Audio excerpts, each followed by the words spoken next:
For antiwar.com, I'm Scott Horton. This is Anti-War Radio.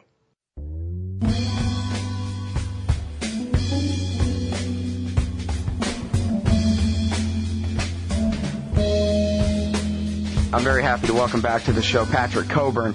He recently won the Orwell Prize for his journalism. I keep telling you, he's the best Western reporter we have in Iraq, and right now he's on the phone from Kabul, Afghanistan, Middle East correspondent for The Independent. That's independent.co.uk. Patrick Cockburn, welcome back to the show, sir.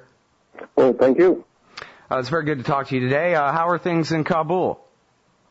Today they're fairly quiet. There was one shooting, but it's fairly quiet here.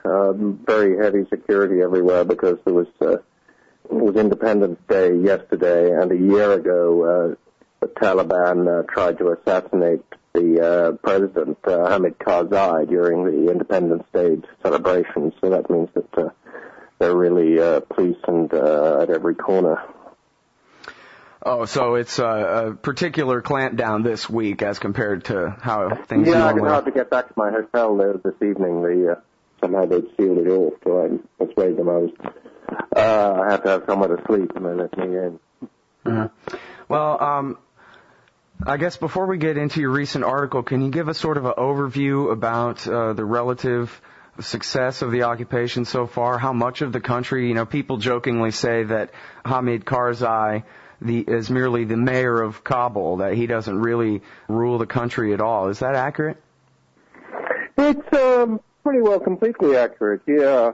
I mean, I'm in Kabul, and, the road prior to Kandahar there are checkpoints, Taliban checkpoints on it, about 30 miles south of Kabul. These are sort of mobile checkpoints. 6 or 8 Taliban turn up on their motorbikes and establish a checkpoint on the road, and if they find anybody with any connection with the government, any document which shows they're connected with the government, they even look at people's mobile phones to see if, and ring some of the numbers, and if it turns out that, one of them is a government ministry, they kill whoever has the phone. And the same is true of the road to the east, going to the Pakistani border, and really the only safe road, if I were, or Hamid Karzai were to leave the city, runs due north. So, yeah, it is true to say that the government really its grip is really on Kabul. There's lots of the country which is contested. The Taliban are strong in the country areas of southern Afghanistan. The cities they generally don't hold.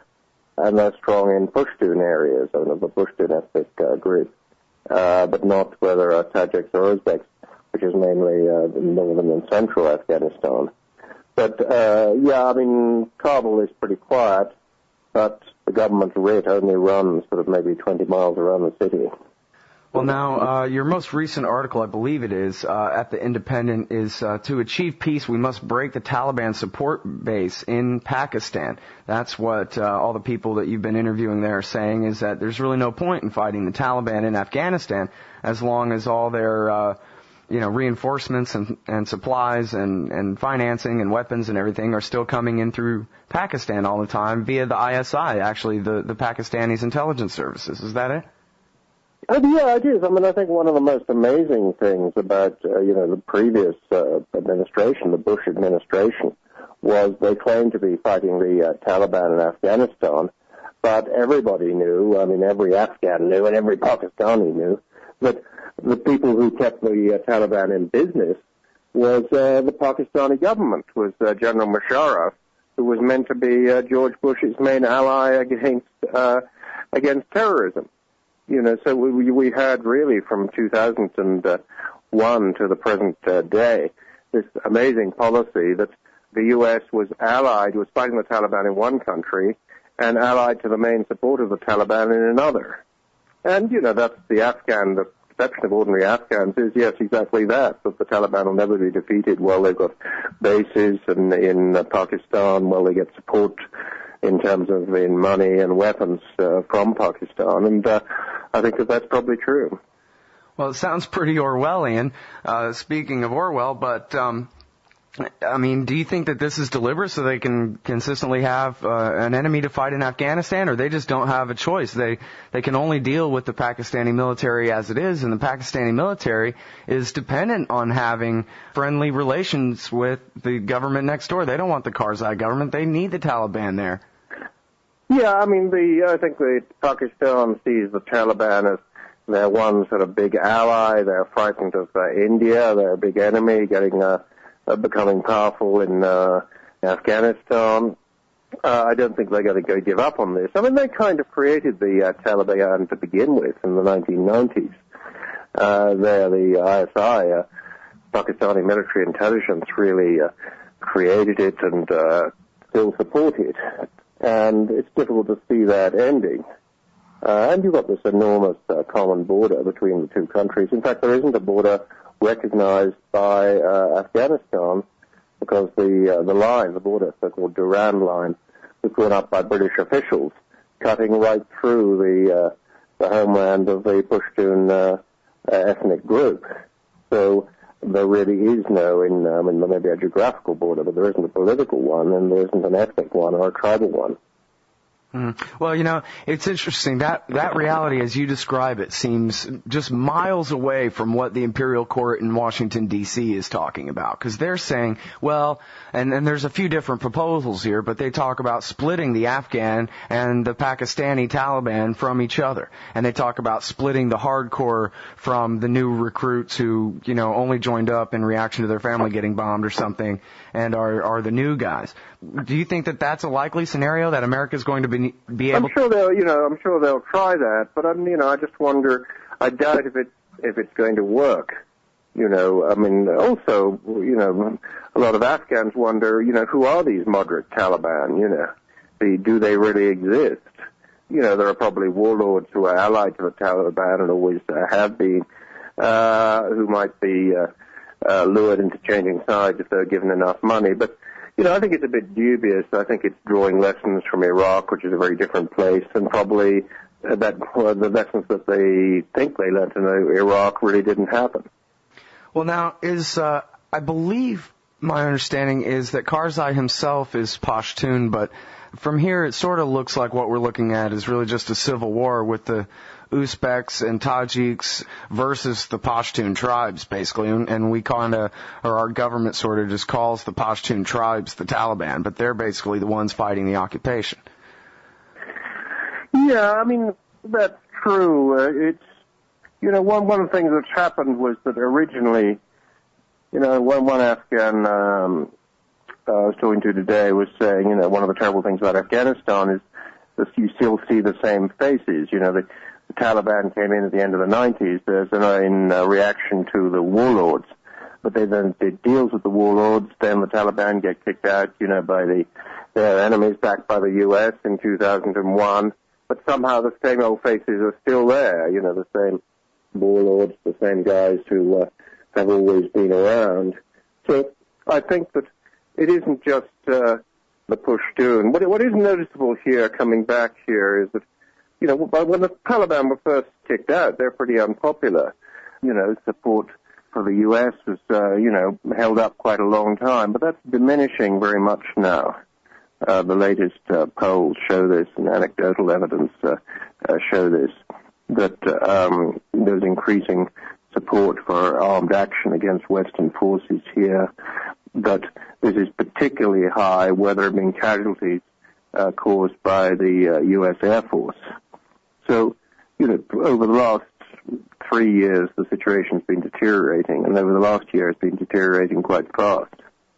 Well, all morality aside, do you think as a military mission that it makes sense or is doable for the Obama administration to add another 20,000 troops or what have you and really crank up the war against the Taliban and defeat them, or is that just a pipe dream?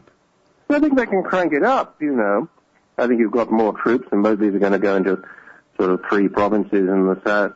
What Afghans tell me is, they think there'll be more fighting, but they don't think there'll be decisive fighting. They don't think it's going to defeat the Taliban, but they do think there are going to be a lot more casualties, a lot more dead bodies around the place. Any occupation force, militarily, it's good news in one way from the point of view of the army that they have more feet on the ground, but also the reaction you cause is also much greater. If you use air power more, it's infinitely greater because of the very high number of civilian casualties.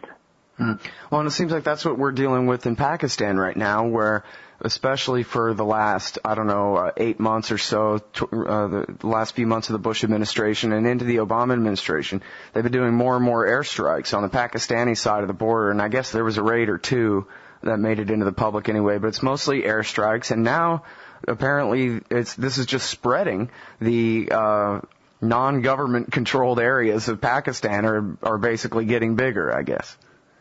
Yeah, it's, this use of drones, usually also, it's pretty clear that they have a pretty sort of, the U.S., that is, has a pretty big intelligence network there to identify buildings that are going to be attacked.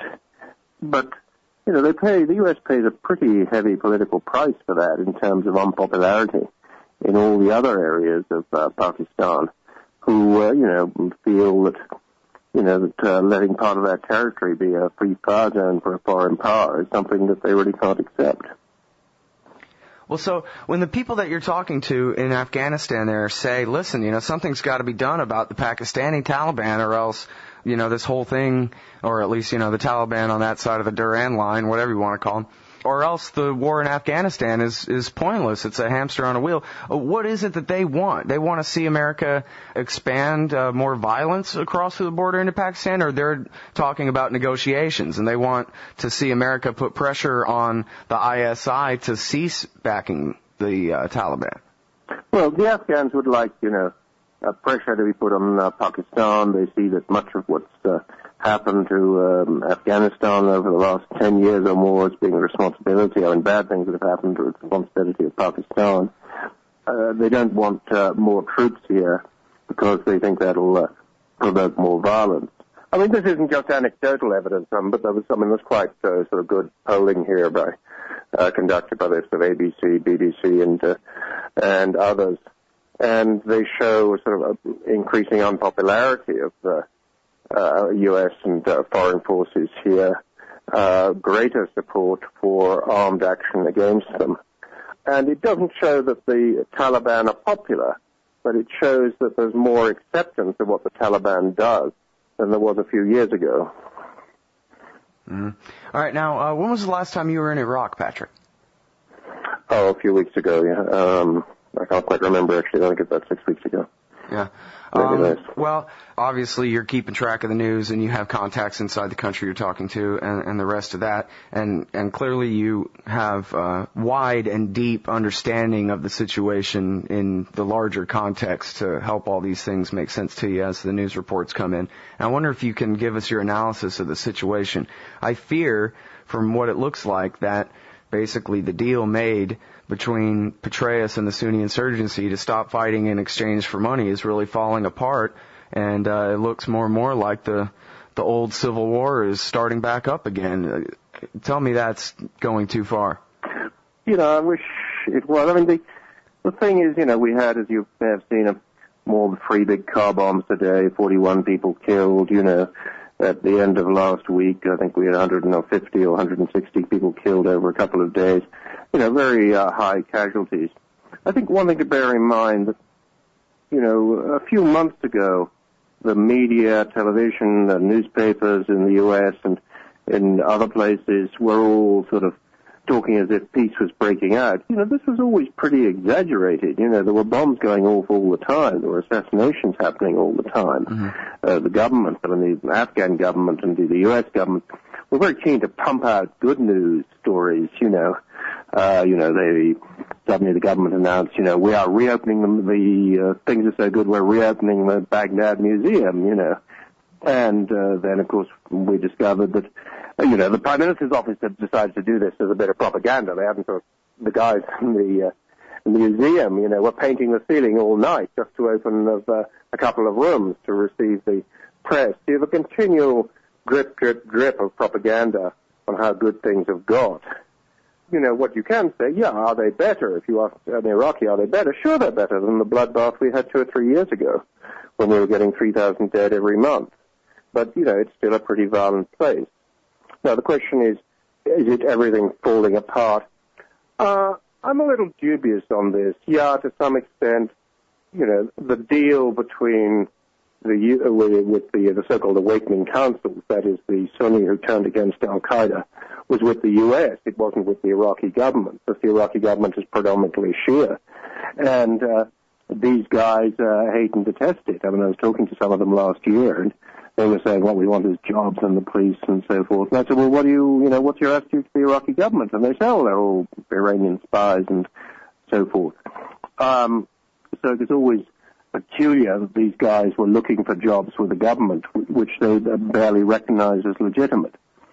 Now, I think that, they will, they're getting, the Sunni are getting more and more restive. But at the same time, we really did have a very heavy fighting in 2005 to 7, what really amounted to a Shia-Sunni civil war. And the Shia won that civil war. The Sunni are very much on the margins in Baghdad.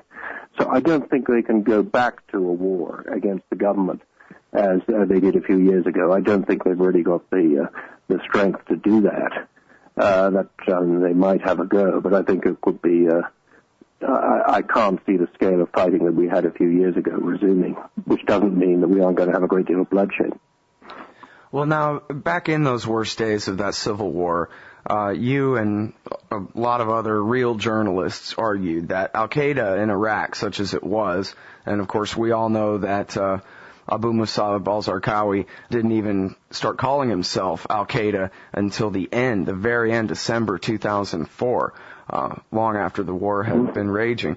But, you argued, and many other journalists argued, that they were the smallest percentage of the Sunni insurgency, that the Sunni insurgency was really run by former Baathists and local religious leaders and basically the leaders of the Sunni community, former government officials and so forth, and that al-Qaeda were kind of... the sidekicks who were allowed in, the pilgrims from other places, other countries who would come to fight and be suicide bombers and that kind of thing. But I wonder, what is the effect of buying off the Awakening Council for what I guess going on a couple of years now almost? It seems like that leaves al-Qaeda in Iraq, such as it is, as the only game in town for local Iraqis who still want to resist, as opposed to going along with the Awakening Councils. I wonder whether that strengthened them, or, to what degree does al-Qaeda in Iraq even still exist, or what can you tell me about that? Well, to some extent it does. And the Awakening Council and are sort of falling apart, are very disunited. They were never a sort of single movement. They were sort of groups in different areas. I mean, what's weakened the Sunni, whether they're al-Qaeda or Awakening Council, is, as I said, they kind of lost out against the Shia. The Shia are 60% of the population, the Sunni are 20%. The government is controlled by the Shia. So they've kind of been weakened. But, Iraq is such a, differs so much from place to place. I mean, somebody was saying to me in Baghdad, okay, that you have these awakening councils who are opposed to al-Qaeda, but he said he thought that no, and this is the guy who was a member of the awakening council, said, I don't think any officer, one of our officers goes home without, an officer in the awakening councils goes home without having arrangement with al-Qaeda, as otherwise it would just be too dangerous. So there wasn't this great sort of Chinese wall dividing them, certainly in Baghdad. People would sort of shift backwards and forwards. And, the danger probably is now that, you've got these big bombs going off mostly in Shia civilian areas. Is there going to be a retaliation? Are the people suddenly going to be dragged out of cars again, and murdered in the streets or driven off somewhere and killed? That isn't happening yet, but it might. Well, and there have been attacks by al-Qaeda, or supposedly at least, truck bombs going off that have killed leaders of the Awakening Councils. It seems like there's vying for power, and the Awakening Councils are then, I guess they have a deal with the Americans for now, but they're still worried, kind of, on one hand, fighting Shiite militias and, the Iraqi government, trying to deal with them, but also being attacked on the other flank by al-Qaeda in Iraq, who basically consider them sellouts to the occupation, right? Yeah, they're being attacked, by al-Qaeda, as you say, on one side, and they're being attacked by the government, or increasingly attacked by the government on the other. People who are leading awakening groups suddenly get arrested, thrown in jail, some being killed and so forth. And so it really sort of kind of reflects the way, the Shia have really taken over the government. And I'm not sure there's a great deal that Sunni can do about it. Well, now, and we've discussed before, and it'd be a good time to get an update here to wrap up the interview. About almost a year ago, you broke the story about the status of forces agreement being negotiated. Started out, had 58 bases and a permanent American empire occupation forever. And over the course of almost a year, Nouri al-Maliki, the Prime Minister of Iraq, stood his ground. And in the end, they didn't go with a continuing UN resolution. They negotiated a final status of forces agreement with the Bush administration that said, get out. By 2012, we want you out. And your interpretation of this, as I understand it from reading your writings and what you've said on this show in the past, is that Maliki really means it. That this guy is not just an American puppet who's pretending that the handover of sovereignty we're talking about now is not the same as the bogus handover of sovereignty to, say, Alawi in 2004 or anything like that. Maliki believes he's in a position that his government is strong enough that it can stand on its own without us, and therefore he really wants us gone. And, of course, we hear lots in the press about the American generals saying, yeah, well, we're going to find all the loopholes we can, and we're going to figure out how to stay forever anyway. And I wonder whether you are still of the opinion that Maliki is strong enough, or at least believes he is strong enough, or will be by 2012 or whatever, to really force the American occupation to get out of that country. Yeah, I think that Maliki has to keep on proving this. One, because the occupation's unpopular. Secondly, that the polls show that most Iraqis think that their government is still controlled by the U.S. So he has to keep showing independence. I mean, a few days ago there was an American raid in a city called Kut on the Tigris River south of Baghdad, in which some civilians were killed. And Maliki was making a big fuss over that the Iraqi government hadn't been informed about this. Then it turned out some Iraqi officers had known about the American action and had okayed it without telling the rest of the government, and they immediately got fired. I think one of them has been arrested. So Maliki is quite tough in trying to prove that he's independent. And they've got 600,000 people in the security forces there. So he's got quite a lot of assets on his side. And, I think it's pretty clear that the status of forces is going to happen. This was signed by Bush. And when Obama first came forward with his policy, he kept on referring to the status of forces, i.e., I think it's fairly clear he doesn't want to be portrayed in future by the right as the man who sold out a potential victory in Iraq. He's doing very much what Bush had already signed up for. Now, will this loophole be found? I doubt it. I really don't think. There might be the odd thing might change, but I don't think it somehow this is going to be pushed to one side. I think that the stuff you occasionally hear from American generals, and actually more frequently from American journalists, is really baloney. Bush was pulling out for a reason, and so is Obama. But it's not a great place to stay, and so I think that's really going to happen. Well, I mean, I would think that Bush and Obama both would very much like to stay, if at all possible. And the only thing that would really keep them from staying forever would be the absolute insistence of the government that they've accidentally created there to defy them. Yeah, but I think, that, what have the last years since 2003 proved, that you can't, you stick around in Iraq, something nasty happens to you. So I think it will be difficult.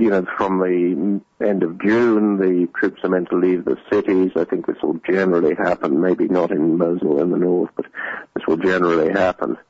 So, I think that what Obama said at the beginning of the year isn't really going to change. I think the U.S. is going to be out of there militarily. All right, everybody, that's Patrick Cockburn. He is the Middle East correspondent for the London Independent. That's independent.co.uk, and recent recipient of the Orwell Prize for his journalism. Thank you very much for your time on the show today, Patrick. Thanks very much.